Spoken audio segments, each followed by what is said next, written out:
Hello students, good morning बेटा। देखो आज हमारा लेक्चर है थर्ड, करंट इलेक्ट्रिसिटी का।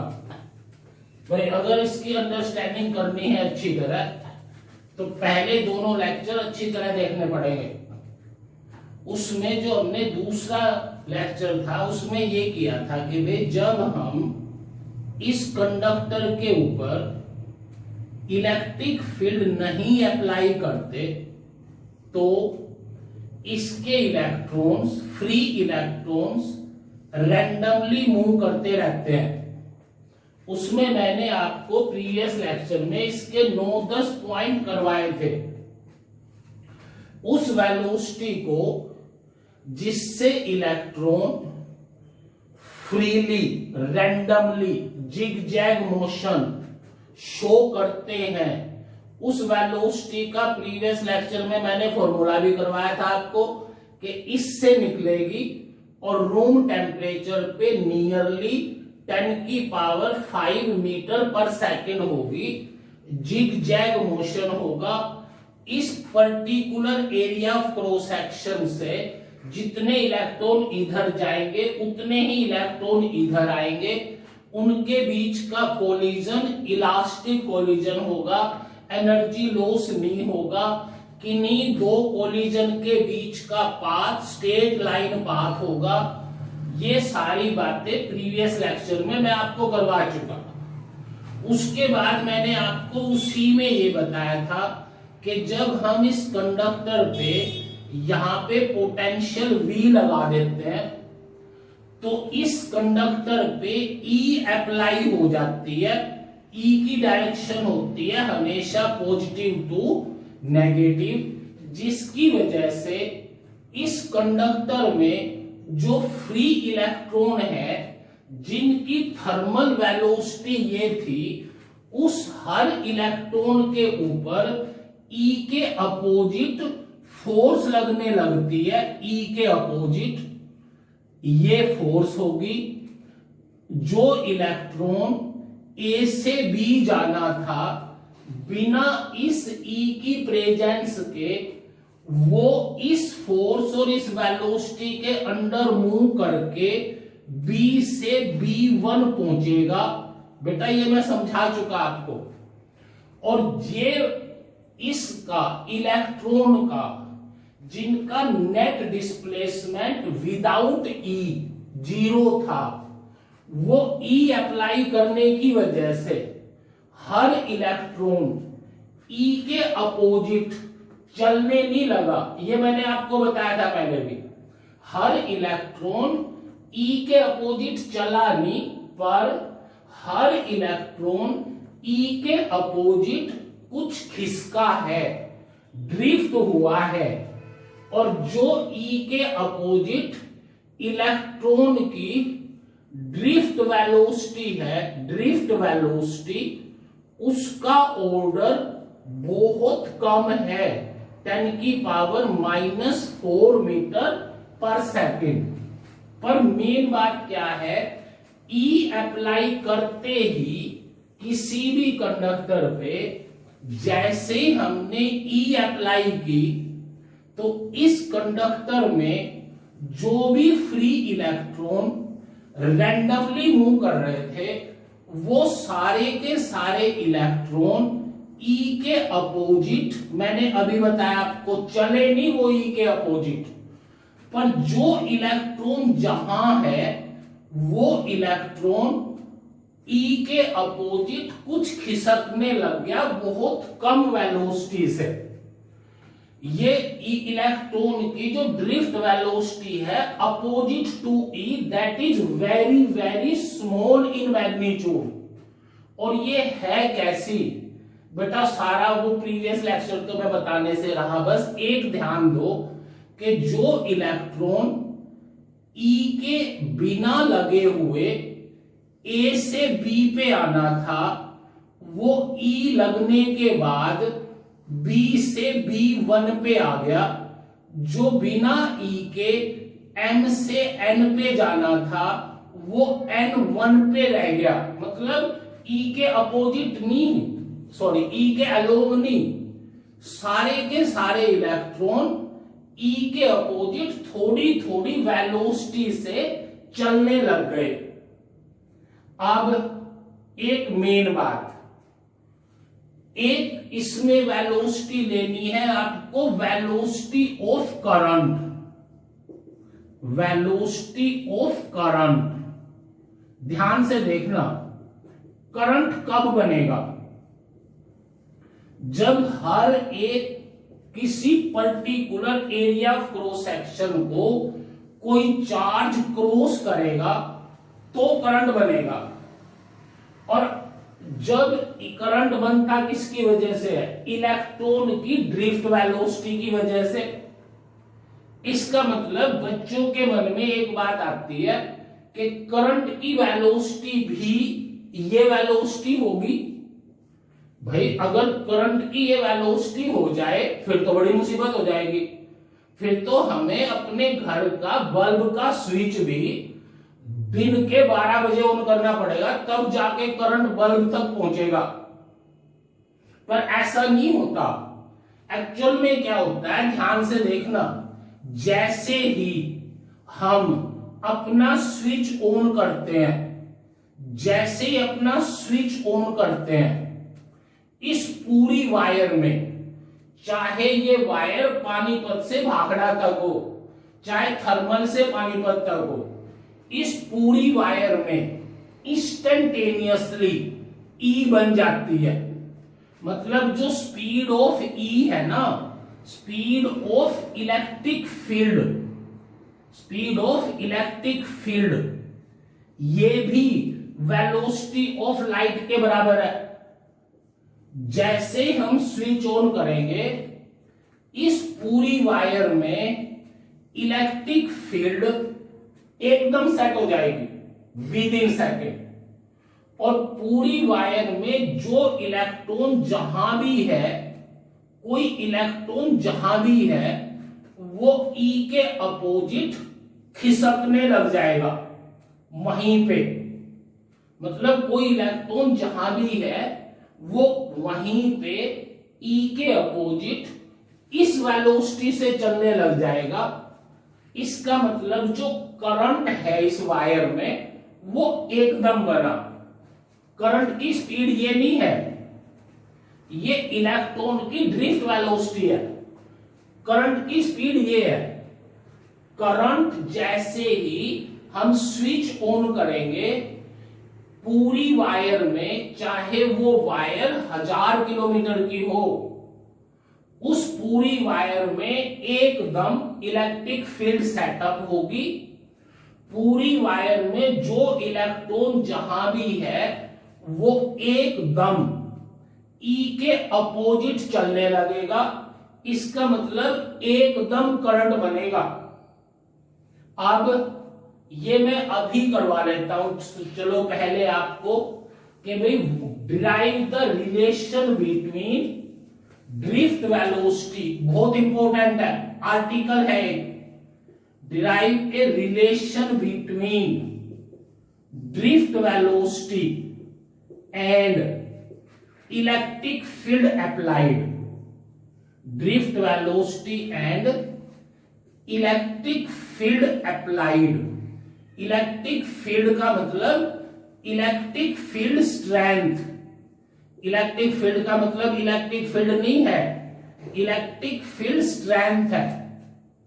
अब इसकी डेरिवेशन बुक वाले ने बहुत लेंथी बनाई हुई है, इसकी डेरिवेशन, पर फिर भी पहले हम बुक वाले की बात करते हैं। वो ये कहता है कि late u1 u2 up to un are the thermal velocity of n electrons, thermal velocities of n electron, जिसमें हमने यहां पे ये कह दिया कि फ्री इलेक्ट्रॉन n है, टोटल फ्री इलेक्ट्रॉन n है, और उन हर एक की ड्रिफ्ट थर्मल वेलोसिटी ये है। प्रीवियस लेक्चर में मैंने बताया था आपको इन सब थर्मल वेलोसिटी का रिजल्टेंट जीरो होगा। इन सब थर्मल वेलोसिटी का रिजल्टेंट जीरो होगा। ध्यान से देखना प्रीवियस वाला, उसमें ये था कि जब इस पे इलेक्ट्रिक फील्ड नहीं लगाई, सारे इलेक्ट्रॉन ऐसे घूम रहे हैं, हर एक की वेलोसिटी u1 u2 un है वेलोसिटी, पर इसके अक्रॉस जितने इधर जाएंगे इतने ही इधर आएंगे, इसलिए इन सब का रिजल्टेंट जीरो है। Let torque 1 torque 2 up to torque n are the relaxation time. ध्यान हो आपको, मैंने बताया था collision between any two time between any two successive collision is called relaxation time. इनके बीच में जो टाइम बनता है दो कोलिजन के बीच का, वो रिलैक्सेशन टाइम है। इनके बीच में जो पाथ है वो मीन फ्री पाथ है, तो ये रिलैक्सेशन टाइम ले लिया। फोर्स कितनी लगी हर इलेक्ट्रॉन पे, E माइनस ई। अगर वेक्टर फॉर्म में लिखूं तो F equal to force, electric field में फोर्स कितनी होगी E। Acceleration opposite to E कितना होगा माइनस ई बाई एम हर एक का। तो आफ्टर अप्लाई E, जब हमने E अप्लाई कर दी, after apply E V equal to U plus AT से V1 एक की equal to U1 vector minus E by M into relaxation time, एक वेक्टर का रिलैक्सेशन टाइम। ये मैं बिल्कुल वो करवा रहा हूं जो आपकी बुक वाले ने किया हुआ है। V2 vector equal to U2 vector minus E पे भी vector divide by M into torque 2 दूसरे का relaxation time. Similarly Vn equal to Un minus E by M into relaxation time. इन सबको ऐड करके सबको ऐड कर दिया, क्या बना V1 plus V2 up to Vn equal to U1 plus U2 plus UN, सबको ऐड कर लिया बेटा, minus E common by M, सारे रिलैक्सेशन टाइम ऐड कर दिए अप टू दिस मच। फिर इन सब की एवरेज ले ली, मतलब डिवाइड बाई n, इनको n से डिवाइड किया, V1 V2 up to Vn divide by n, vector लगा के U1 U2 up to UN divide by n minus E by m into torque 1 torque 2 up to torque n divide by n। फिर book वाला लिखता है कि ये जो Vn है इनका एवरेज, ये ड्रिफ्ट वेलोसिटी होगी Vd, इनका एवरेज पहले भी जीरो था बाद में भी zero, minus E by m into relaxation time. This is the relation between, ये रिलेशन याद करना है आपको, drift velocity of electron opposite to E with vector form, negative sign लगा दिया क्योंकि ये E के अपोजिट है, divide by m, E is the charge of electron, m is the mass of electron into average relaxation time. ये average relaxation time. बेटा मेरी बात समझ आ रही है? जब इलेक्ट्रिक फील्ड लगाएंगे हर एक इलेक्ट्रॉन ई के अपोजिट खिसकने लगेगा, उस Vd की वैल्यू बहुत कम होगी। उस Vd की वैल्यू ये है, ये एक्सप्रेशन आ गया बिटवीन, रिलेशन आ गया between drift velocity and electric field. अब एक क्वेश्चन है अपनी बुक में कि भाई जब इलेक्ट्रिक फील्ड अप्लाई करने के बाद ड्रिफ्ट वेलोसिटी इतनी कम है, इलेक्ट्रिक फील्ड अप्लाई करने के बाद ड्रिफ्ट वेलोसिटी इतनी कम है कि जिसका ऑर्डर ये आता है, even then current is set up instantaneously. ये मैं क्वेश्चन लिख रहा हूं। Although drift velocity of electron, drift velocity of electron is very small, पर बुक वाले ने लिख रखा है is of the order of few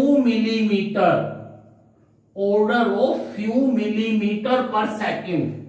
तो भाई ये 0.1 मिलीमीटर पर सेकंड ही है, इसलिए उसने ठीक कहा कि drift velocity is of the order of few millimetre. Even then current is setup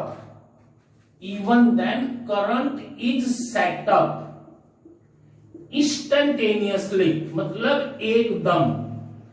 current is set up instantaneously after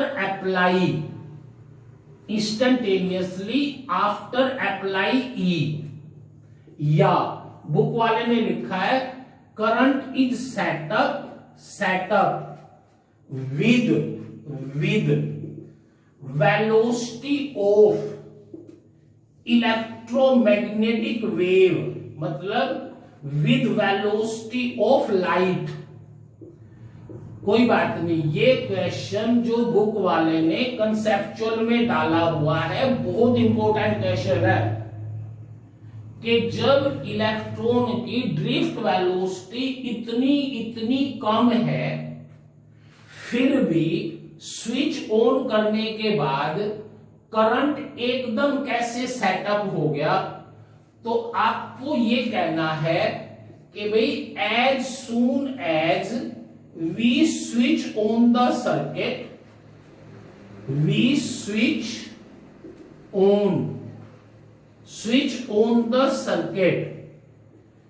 then electric field E set up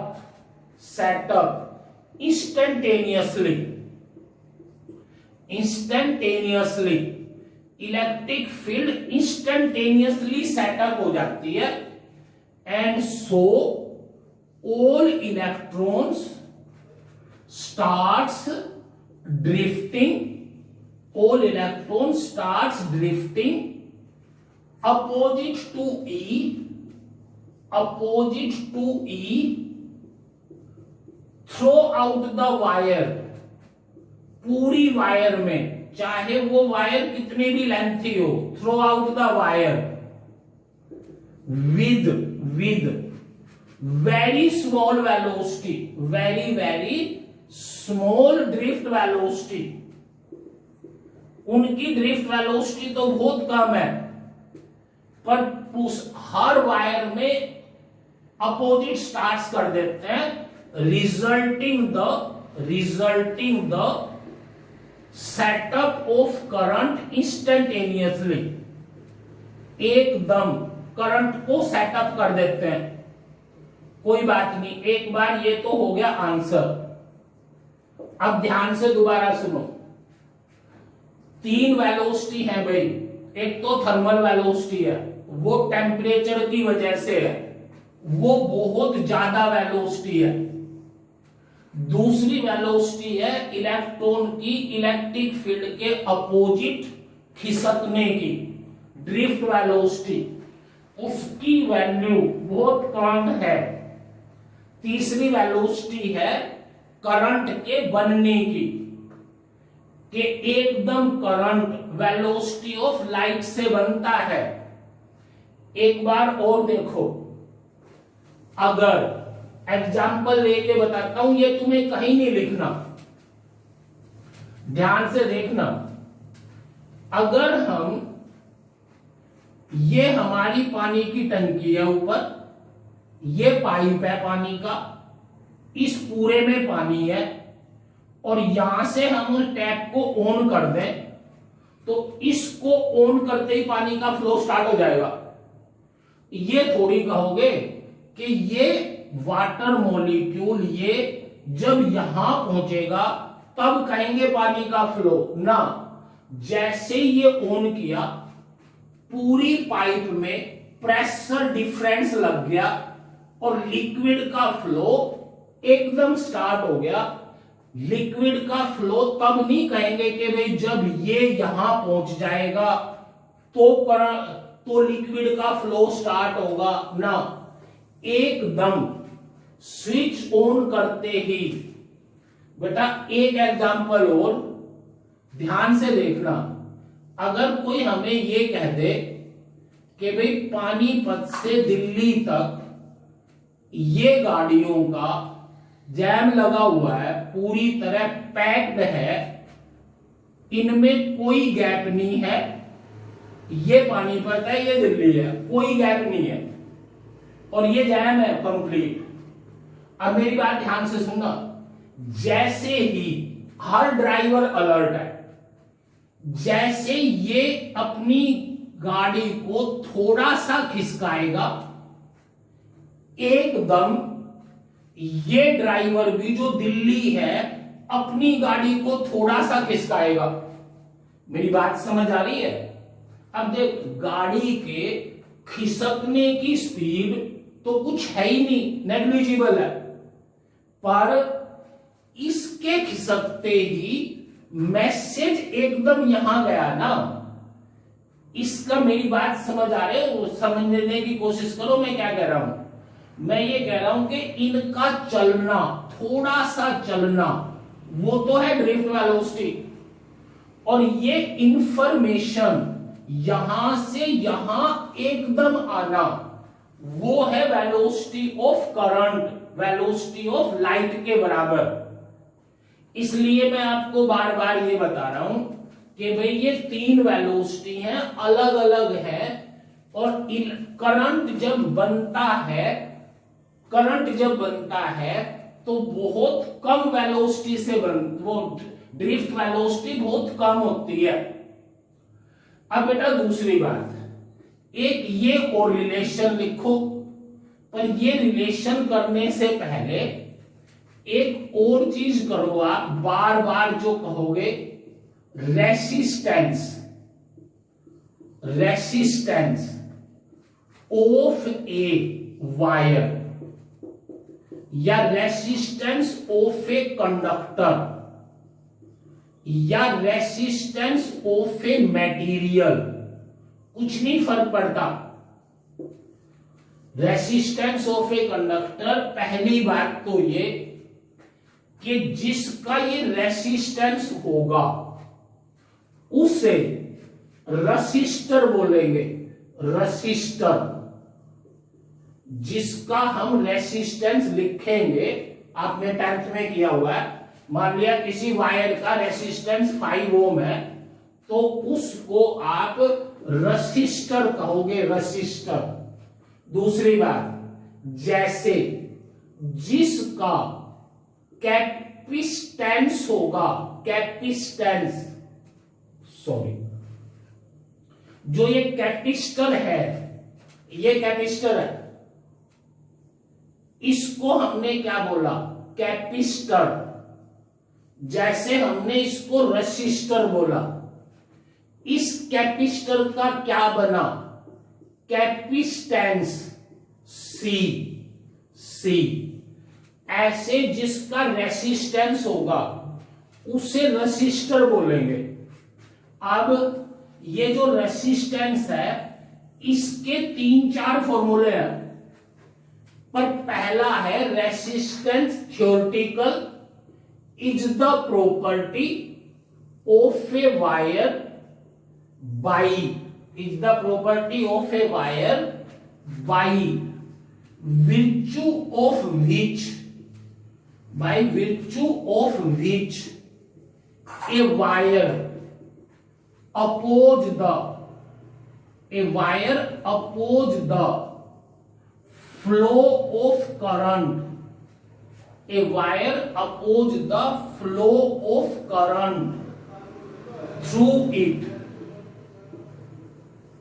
जिस प्रॉपर्टी की वजह से कोई वायर अपने अंदर से करंट के फ्लो की अपोज करे, जिस प्रॉपर्टी की वजह से वो वायर अपने अंदर से करंट के फ्लो की अपोज करे, उस प्रॉपर्टी को उस वायर का रेसिस्टेंस बोलेंगे। एक डेफिनेशन तो ये। दूसरी डेफिनेशन, या पहले इसका रीजन देखो। जब मैंने इस वायर पे इलेक्ट्रिक फील्ड लगाई थी, इलेक्ट्रिक फील्ड, तो हर एक इलेक्ट्रॉन इन 2 वेलोसिटी के अंदर चला था, है ना ध्यान, एक थर्मल वेलोसिटी और एक इलेक्ट्रिक फील्ड की वेलोसिटी। इस वेलोसिटी के अंदर चलने के बाद ये यहां से यहां पहुंचा और यहां पहुंचने के बाद इसका कोलिजन हो गया, कोलिजन। और मैंने आपको बताया था कि ये कोलिजन इलेक्ट्रिक फील्ड अप्लाई करने के बाद ये जो कोलिजन हुए ये इन इलास्टिक कोलिजन है। इलेक्ट्रिक फील्ड अप्लाई करने के बाद जो कोलिजन हुए ये इन इलास्टिक कोलिजन है, और इन कोलिजन्स के ड्यूरिंग जो कोलिजन इन इलास्टिक है, इलेक्ट्रॉन अपनी एक्स्ट्रा एनर्जी एटम को ट्रांसफर कर देता है। एक बार और सुनो, जब तक हमने इलेक्ट्रिक फील्ड नहीं लगाई थी, जब तक तो इनके कोलिजन इलास्टिक थे, एनर्जी का ट्रांसफर नहीं होता था। पर जब हमने इलेक्ट्रिक फील्ड लगा दी, इलेक्ट्रॉन ने ई के अपोजिट कुछ एनर्जी गेन की, एक्स्ट्रा एनर्जी गेन की। किससे एक्स्ट्रा? थर्मल एनर्जी से एक्स्ट्रा। और वो एनर्जी कोलिजन के ड्यूरिंग इलेक्ट्रॉन ने एटम को ट्रांसफर कर दी।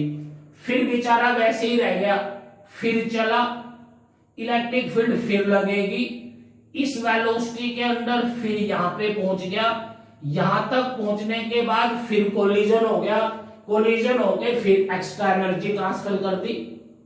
मतलब अगर ये एनर्जी ट्रांसफर ना करता तो ये इलेक्ट्रॉन ई के अपोजिट अपनी स्पीड बढ़ाता ही चला जाता ना। और जितनी आसानी से इलेक्ट्रॉन ई के अपोजिट चलते उतना ही रेसिस्टेंस कम होता। ध्यान से सुनो, जितनी आसानी से इलेक्ट्रॉन ई के अपोजिट चलते उतना ही अच्छा करंट बनता, उतना ही रेसिस्टेंस कम होता। पर इनको ई के अपोजिट चलने से रोका किसने? इन कोलिजन ने। क्यों? क्योंकि इन कोलिजन के ड्यूरिंग वो अपनी एक्स्ट्रा एनर्जी एटम को दे देते हैं। इसलिए मैं यहां पे ये लिख रहा हूं कि cause of resistance cause of resistance is the collision of electron, is the collision of electron with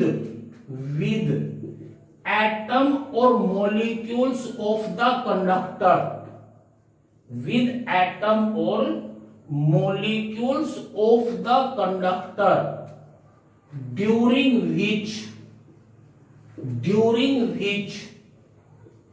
they transfer their extra kinetic energy, they transfer their extra kinetic energy to atoms or molecules,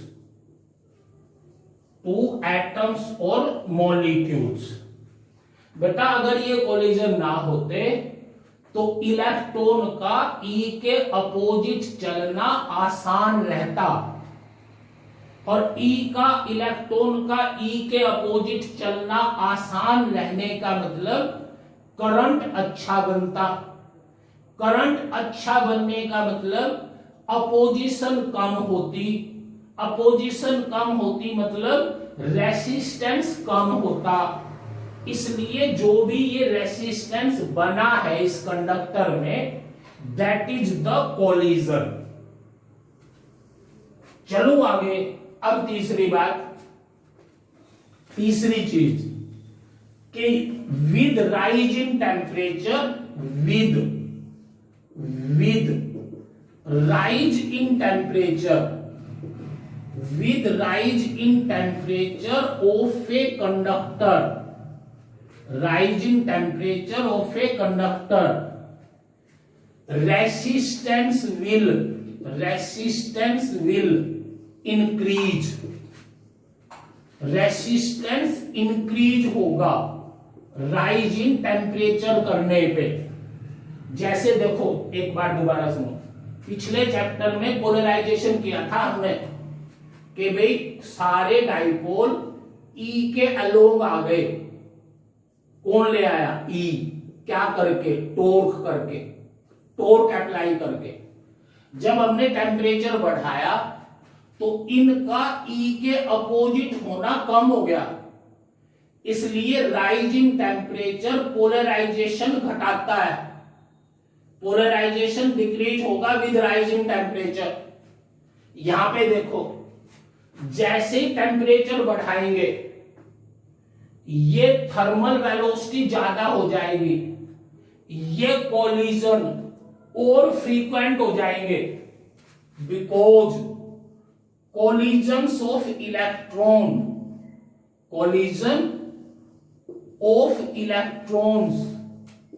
becomes more frequent than earlier। मेरी बात समझ आ रही है? कुछ tension नहीं है। जैसे हमने इसका टेम्परेचर बढ़ाया, इसकी थर्मल वेलोसिटी बढ़ गई, तो इनके कोलिजन जल्दी होने लगेंगे, और ये कोलिजन ही रेसिस्टेंस का रीजन है। इसका मतलब राइज इन टेम्परेचर करने पे रेसिस्टेंस बढ़ने लगेगा। With rise in temperature resistance will increase. चौथी बात, मैं ये जनरल बता रहा हूं, तुम्हें ये क्वेश्चंस आएंगे पक्का। Why the temperature of a conductor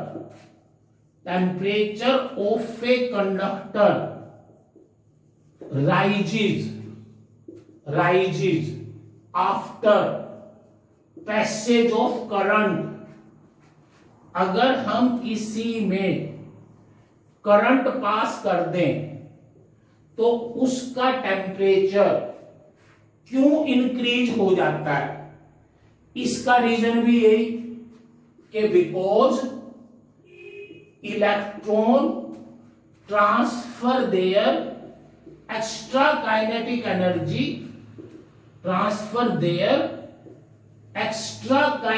energy extra kinetic energy to the atoms or molecules during collision, and thus temperature rises,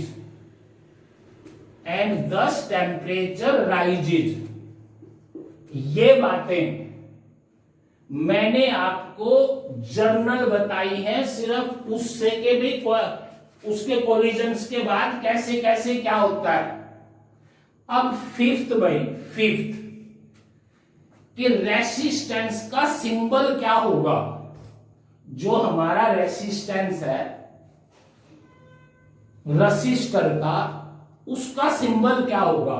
सोचो, जब हम इलेक्ट्रिक फील्ड लगाते हैं तो इलेक्ट्रॉन ई के अपोजिट ड्रिफ्ट करने लगते हैं ना, सीधे नहीं चलते। और उनकी ड्रिफ्टिंग का रीजन कौन है, उनकी ड्रिफ्टिंग का रीजन ये कोलिजन है। बात समझ आ रही है ना। जो ये कोलिजन ना होते, इलेक्ट्रॉन अपनी एक्स्ट्रा एनर्जी ट्रांसफर ना करता, तो इस फॉर्मूले से चाहे एक्सेलरेशन कितना भी कम होता, चाहे एक्सेलरेशन 001 होता, फिर भी इलेक्ट्रॉनों की वेलोसिटी ई के अपोजिट बढ़ती जाती ना। और ये मैं आपको बताऊंगा कि ये जो Vd है, Vd ड्रिफ्ट वेलोसिटी, इस Vd की वजह से करंट की स्पीड का कोई फर्क नहीं पड़ता, पर इस Vd की वजह से करंट के मैग्नीट्यूड पे अंतर पड़ता है, मैग्नीट्यूड चेंज होता है। अजीब सी बात है, एक बार और सुनो। अगर कोई आपको ऐसे बोलने लगे कभी भी कि भाई एक वायर में 2 मिली एम्पियर का करंट है और एक वायर में 10 एम्पियर का करंट है, 10 एम्पियर का। देख, 2 मिली एम्पियर तो बहुत छोटा है, 10 एम्पियर बहुत बड़ा है। तो इसमें से कौन से करंट की स्पीड ज्यादा है, कौन से करंट की स्पीड ज्यादा है, तो तुम्हें कहना है भाई इसकी स्पीड भी 3 इंटू 10 की पावर 8 है, इस करंट की स्पीड भी 3 इंटू 10 की पावर 8 है। क्योंकि करंट की स्पीड तो चाहे करंट थोड़ा हो चाहे ज्यादा हो, करंट की स्पीड तो ई की स्पीड के बराबर होती है, और ई की स्पीड है वेलोसिटी ऑफ लाइट के बराबर, इसलिए करंट की स्पीड तो इसके बराबर होती है। इसलिए चाहे करंट कम हो चाहे ज्यादा हो, करंट की स्पीड पे कोई फर्क नहीं पड़ता। पर हां, अगर करंट ज्यादा है तो ड्रिफ्ट वेलोसिटी ज्यादा होगी।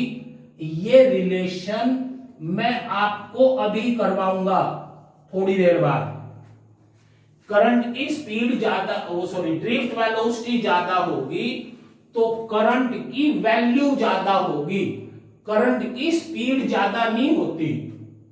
इसलिए बेटा एक लास्ट बात कि भाई जो ये इलेक्ट्रॉन है, ये ई की अप्लाई करने के बाद ई के अपोजिट चले नहीं बेचारे, ऐसे चले, ऐसे खिसके, पहले यहां फिर यहां फिर यहां। अगर ये ई के अपोजिट चलते तो रेसिस्टेंस कम होता, करंट ज्यादा होता। इसलिए किसी भी वायर के रेसिस्टेंस को इससे रिप्रेजेंट करेंगे, इससे। भाई ये रेसिस्टर है, ये रसिस्टर है, जिसके रेसिस्टेंस को R इससे रिप्रेजेंट करते हैं। और ये इसकी रिप्रेजेंटेशन क्यों है? क्योंकि ये इलेक्ट्रॉन का E के अपोजिट जिग जैग मोशन में चलना है, और रेसिस्टेंस का रीजन ये कोलिजन है कंप्लीटली। बेटा उसके बाद हम आए उस पे रेसिस्टेंस के फॉर्मूले पे। ध्यान से सुनना, रेसिस्टेंस की एक डेफिनेशन अभी हो चुकी थी पहले theoretically. Resistance is the property by virtue of which a wire oppose the flow of current through it. अब इसका दूसरा फॉर्मूला कि ये हमने रेसिस्टर लिया, रेसिस्टर, इस रेसिस्टर के इन दो पॉइंटों के बीच में पोटेंशियल डिफरेंस V अप्लाई कर दिया, V, तो इसमें करंट बन गया। V अप्लाई करने पे इसमें करंट बना, so V proportional to I, V equal to RI, where R is a constant of proportionality. R is a constant of proportionality and called, named as resistance, named as resistance of the conductor। एक बार और सुनो ध्यान से, इस wire के across आपने potential difference लगाया, उसके बाद ही तो करंट बनेगा। अरे पोटेंशियल डिफरेंस लगाओगे तभी तो इलेक्ट्रॉन पे ई के अपोजिट फोर्स लगने लगेगी। Positive charge lower to higher potential, sorry negative charge lower to higher potential चलने लगेगा, करंट बनेगा। एक बार और, पहले चैप्टर में ये कंडक्टर था, इसको जब तुमने क्यू चार्ज सप्लाई कर दिया, क्यू चार्ज सप्लाई कर दिया, उसके बाद ही तो इसका पोटेंशियल राइज हुआ। मेरी बात समझो मैं क्या कह रहा हूं। इसमें पहले वो चीज लेनी है जो अप्लाई की जाती है, फिर प्रोपोर्शनल टू उसकी वजह से जो बनता है। इसमें हमने पोटेंशियल अप्लाई किया, उसके बाद करंट बना, इसलिए V equal to IR, R is the resistance, R equal to V by I। इसमें हमने Q चार्ज ट्रांसफर किया, तब इसका पोटेंशियल V बना, और Q equal to CV, where C is the constant called capacitance. ये तो बेटा मैंने पिछले कैपेसिटर पूरा लेक्चर दिया हुआ है आपके 9-10 लेक्चर। अब इस बात पे आओ, कुछ बच्चे ये कह देते हैं कि ये जो फॉर्मूला है R equal to V by I, ये ओम्स लॉ है ना भाई, ये एक फॉर्मूला है, ये ओम्स लॉ नहीं है। ये formula R equal to V by I हमेशा एप्लीकेबल होगा, बस ये बात ध्यान से रखनी है। एक तो रेसिस्टेंस की पहली डेफिनेशन हो गई थी, अब रेसिस्टेंस की ये दूसरी डेफिनेशन कि V proportional to I, V equal to RI, R equal to V by I, और ये R equal to V by I is not Ohm's law. ये ओम्स लॉ नहीं है भाई। अगर मैं इस V में और I में ये ग्राफ प्लॉट कर दूं ऐसे, तो इस पॉइंट का R यहां से निकलेगा V1 बाई I1, इस पॉइंट का R V2 बाई I2, जो अलग अलग होंगे, पर हर पॉइंट का R निकलेगा तो V बाई I से ही ना, इसलिए ये V by I equal to R Ohm's law नहीं है। ओम्स लॉ क्या है उसकी डेफिनेशन देखो। ओम्स लॉ उसे कहते हैं कि जब इस V बाई आई की रेशो कांस्टेंट हो, V बाई आई की रेशो R है, R बदलता चला जाए तो भी R निकलेगा तो V बाई आई से ही, इसलिए V by I equal to R Ohm's law नहीं है। ओम्स लॉ उसे कहते हैं कि जब इस R की वैल्यू ना बदले, means if under similar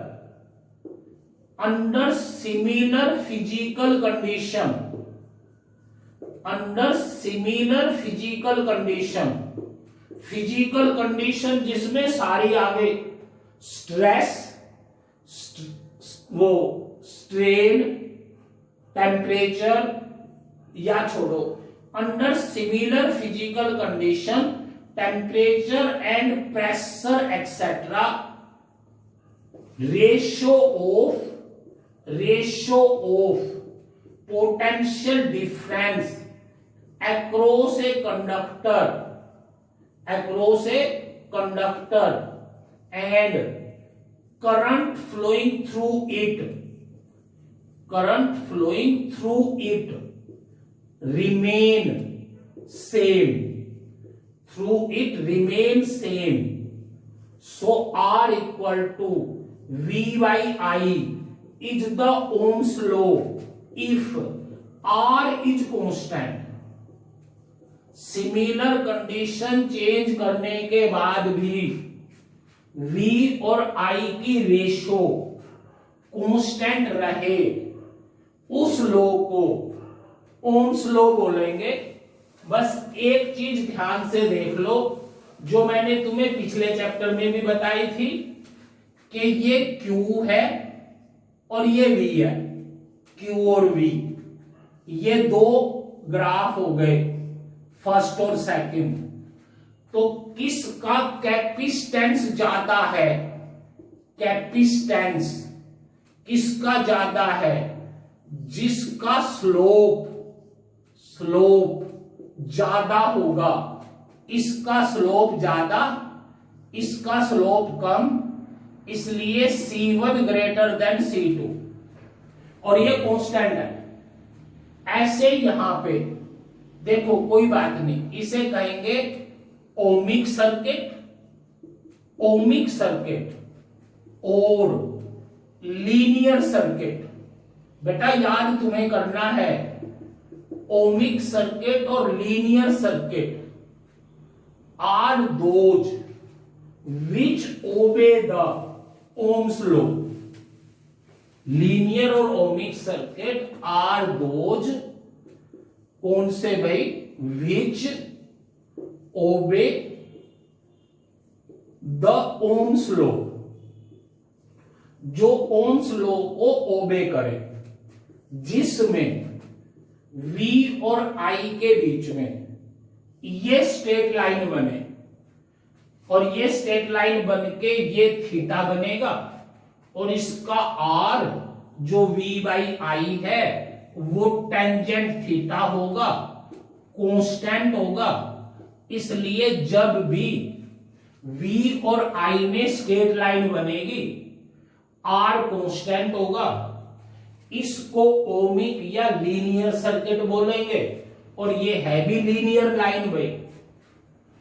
non ohmic और नॉन लीनियर, नॉन ओमिक और non linear are those which does not obey Ohm's law. इसमें क्या होगा? V और I में स्ट्रेट लाइन नहीं होगी। अगर मैं ऐसा बना दूं तो इसका रेसिस्टेंस बढ़ता चला गया भाई, एक पर्टिकुलर टाइम पे स्लोप ही तो बनेगा। पर बेटा वही बात कि यहां का R1 V1 बाई I1 से निकलेगा, और यहां का R2 V2 बाई I2 से निकलेगा। इसलिए मैं बार बार ये कह रहा हूं कि ये फॉर्मूला ओम्स लॉ नहीं है। ओम्स लॉ कौन है? जब V बाई I की रेशो कांस्टेंट हो। बेटा इस सबको रिवाइज करना तीनों को। Thank you.